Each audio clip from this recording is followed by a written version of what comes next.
Era un martes por la mañana cuando el señor Callahan entró a la oficina con esa mirada que todos en el rancho reconocían. No era la mirada de un hombre cansado ni la de un hombre enojado. Era algo diferente, algo que pocos habían visto antes en sus ojos duros como el pedernal. Era orgullo. Y ese orgullo, aquella mañana, tenía nombre, se llamaba Eli. Eli Harrow llevaba 3 años trabajando en el rancho Double Creek, desde que llegó con sus botas rotas y una carta de recomendación escrita a mano por un pastor metodista de Abilene. Nadie le preguntó mucho. En el oeste, los hombres llegaban de algún lado y eso era suficiente. Lo que importaba era lo que hacían con sus manos, lo que valían al amanecer cuando el frío todavía mordía los dedos y las vacas necesitaban ser llevadas al agua antes de que el sol se pusiera furioso. Y Eli valía mucho. Eso lo supo Callahan desde el primer día. No era el más fuerte del grupo, ni el más rápido con la pistola, ni el que más hablaba en la mesa durante la cena. Era el que llegaba primero y se iba último. Era el que recordaba que Vaca había cojado la semana pasada sin que nadie se lo dijera. Era el que, cuando una tormenta bajaba desde las montañas con toda su furia, no buscaba refugio sino que buscaba que salvar primero. Callahan lo había notado desde el principio, pero los hombres como él no decían esas cosas en voz alta. Había algo en la cultura del rancho, en el polvo rojo de Texas, en los silencios largos alrededor del fuego, que enseñaba a los hombres a guardar sus palabras como guardan el agua, solo para cuando de verdad se necesita. Pero ese martes fue diferente. Todo empezó la noche anterior, cuando la tormenta bajó del norte sin avisar, como suelen hacer las tormentas en esa parte del país. El cielo se puso amarillo primero, luego verde, y después negro como boca de lobo. Los relámpagos iluminaban el horizonte cada pocos segundos y el trueno rodaba por las colinas como una avalancha de piedras. Los caballos en el corral empezaron a ponerse nerviosos, a golpear las tablas con los cascos, a relinchar con ese sonido agudo que los vaqueros conocen bien y que nunca les gusta escuchar. Eran las 11 de la noche cuando Eli escuchó algo. No supo bien qué era, tal vez el instinto del hombre que ha pasado demasiado tiempo cerca de los animales. Se levantó de su catre en el barracón, se puso las botas sin amarrarlas, y salió a la oscuridad con solo una linterna de aceite y su sombrero. Lo que encontró afuera lo heló por dentro. El río que cruzaba el extremo sur del rancho había crecido. Había crecido tanto que ya estaba lamiendo la cerca del potrero donde Callahan guardaba sus mejores yeguas de cría, 5 animales que valían juntas más que lo que Eli ganaría en 10 años de trabajo. El agua seguía subiendo, oscura y rápida, arrastrando ramas y basura desde las montañas. Eli no fue a despertar a nadie. No porque no quisiera ayuda, sino porque no había tiempo. Abrió la cerca del potrero él solo, trabajando en la oscuridad con los dedos entumecidos por el frío y el barro subiéndole hasta las rodillas.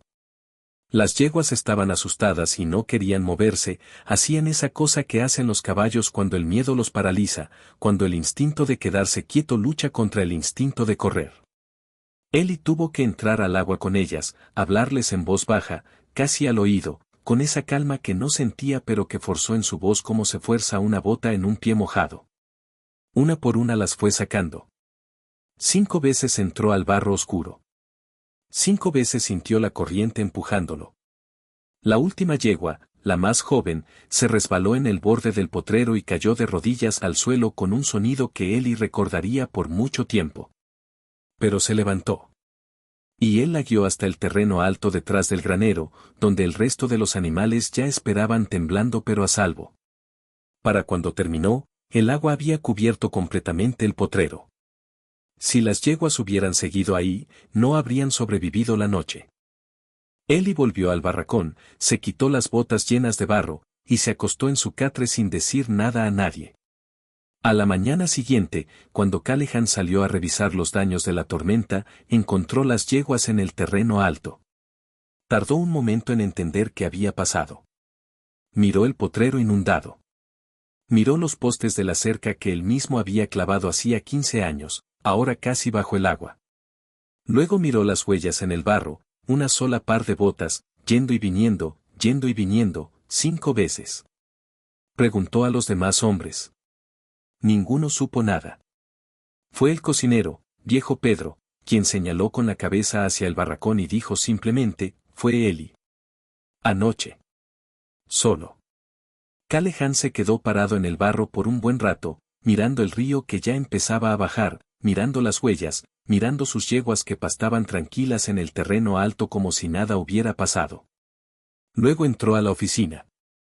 Eli estaba ya trabajando, reparando un arnés en la sombra del granero cuando Callahan se le acercó. No dijo buenos días. No preguntó cómo estaba. Los hombres del oeste no empezaban así las conversaciones importantes. Se paró frente a él, lo miró directamente a los ojos, y dijo: esas yeguas valen más que todo lo que tengo en el banco. Eli siguió trabajando con el arnés. Dijo: están bien. La más joven se golpeó una rodilla, hay que revisarla. Callahan asintió lentamente. ¿Por qué no despertaste a nadie? Eli levantó la vista por primera vez. No había tiempo para explicar. Era más rápido hacerlo. Otro silencio largo. El tipo de silencio que en el oeste vale más que 100 palabras. Callahan metió la mano en el bolsillo de su chaleco y sacó un sobre. Lo puso sobre el banco de trabajo junto al arnés. Eli lo miró pero no lo tocó. Es el contrato de capataz, dijo Callahan. Con el salario correspondiente. A partir de hoy. Eli no dijo nada por un momento. Luego, no lo hice por eso. Lo sé, respondió Callahan. Por eso te lo estoy dando.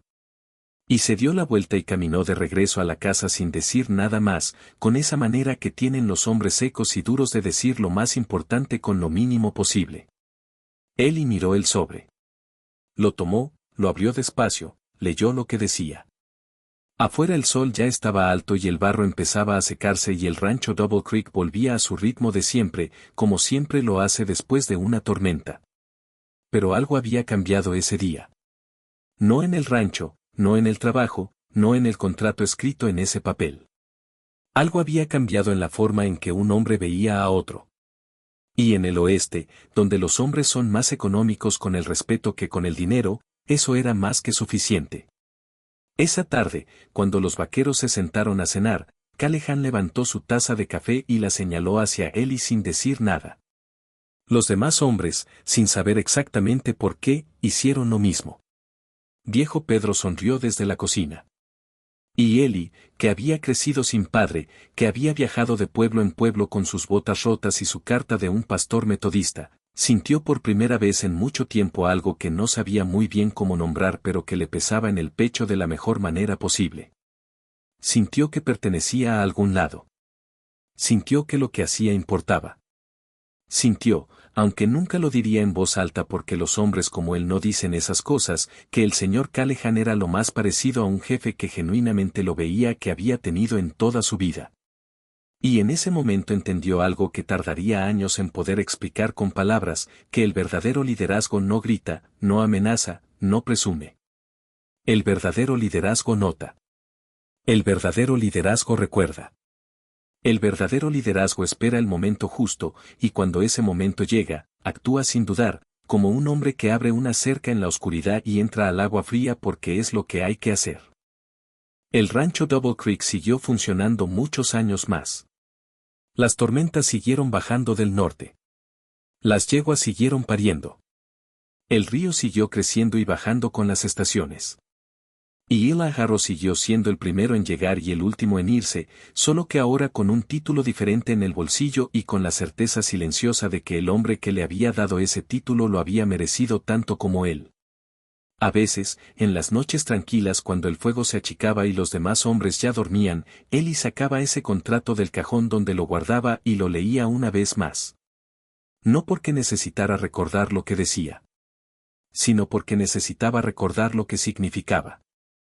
Significaba que alguien lo había visto trabajar en la oscuridad, solo, sin testigos, sin aplausos, sin esperar nada a cambio, y había decidido que eso valía algo. Y en el oeste, donde todo lo que importa se gana con las manos y se mide con hechos, no había mayor verdad que esa.